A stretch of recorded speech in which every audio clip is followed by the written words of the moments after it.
আজকের ওয়াজটি তাদের জন্য যারা ইমাম সাহেব, যারা খতিব, যারা বক্তা, যারা আলিম, তাদের জন্য করে আজকের এই ওয়াজটি। সম্মানিত আলিমগণ, সম্মানিত ইমামগণ, যখন আপনি মসজিদের মধ্যে কথা বলেন, যখন আপনি মঞ্চে কথা বলেন, এমন সময় আপনি সুন্দরভাবে ওয়াজ করতেছিলেন, এমন সময় মুসল্লিগণ আপনাকে প্রশ্ন করল, তখন আপনি কি করবেন? যখন মুসল্লিগণ আপনাকে প্রশ্ন করবে তখন আপনি কি করবেন? আল্লাহর রাসূল সাল্লাল্লাহু আলাইহি ওয়াসাল্লাম কি করেছেন আজকের হাদিসটা আপনারা সবাই শুনবেন ইনশাআল্লাহ। হযরত আবু হুরায়রা রাদিয়াল্লাহু তাআলা আনহু থেকে বর্ণিত, তিনি বলেন আল্লাহর রাসূল সাল্লাল্লাহু আলাইহি ওয়াসাল্লাম একদিন অনেক মানুষের সামনে আলোচনা করতেছিলেন, ওয়াজ করতেছিলেন। এমন সময় একজন বেদুইন মসজিদের মধ্যে প্রবেশ করলেন। প্রবেশ করার পর আল্লাহর রাসূল আলোচনা করতেছিলেন।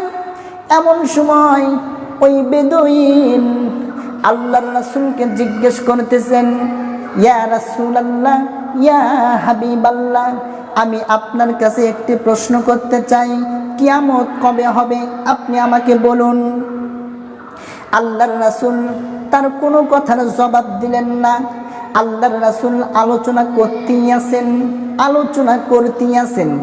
এমন সময় কিছু কিছু সাহাবী বললেন, মনে হয় এই বেদুইনের কথা আল্লাহর রাসূল শুনতে পান নাই। আবার কোন সাহাবী বললেন, মনে হয় এই বেদুইনের কথা আল্লাহর রাসূল পছন্দ করেন নাই, এই কারণে আল্লাহর রাসূল উত্তর দেননি। এবার আল্লাহর রাসূল সাল্লাল্লাহু আলাইহি ওয়াসাল্লাম ওয়াজ শেষ করলেন।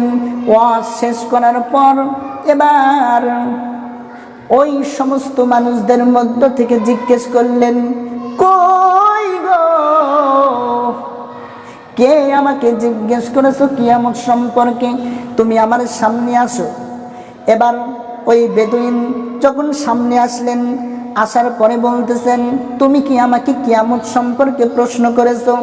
এবার ওই বেদুইন বলতেছেন, জি, আমি কিয়ামত সম্পর্কে প্রশ্ন করেছি।